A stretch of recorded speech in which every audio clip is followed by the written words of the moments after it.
అందరికీ నమస్కారం అండి. నేను ఈరోజు చింతకాయ మామిడి అల్లం పచ్చడి చేస్తున్నానండి. ఫస్ట్ పోపు దినుసులు వేసుకోవాలండి. తర్వాత దాంతోపాటు ధనియాలు కూడా వేసుకోవాలి. ధనియాలు, ఆవాలు, జీలకర్ర, ఎండుమిరపకాయలు, మినపప్పు, శనగపప్పు అన్నీ వేసి బాగా వేయించుకోవాలండి.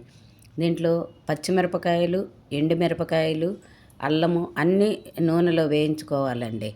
అన్నీ బాగా వేయించుకొని దీన్ని నేను రోట్లో వేసి దంచానండి. ఈ రోట్లో వేసి దంచితే చాలా కమ్మగా ఉంటుందండి, చాలా రుచిగా ఉంటుంది. దీనికి తగినంత ఉప్పు, బెల్లము కూడా వేయాలండి. ఈ అల్లం పచ్చడిలో మామూలుగా చింతపండు వేస్తామండి. చింతపండు కాకుండా చింతకాయ వేశాను. ఎప్పుడులా కాకుండా ఇలాగ కొత్తగా ట్రై చేస్తే చాలా బాగుంటుందండి. మీరు కూడా ట్రై చేసి ఎలా ఉందో నాకు కామెంట్లో చెప్పండి.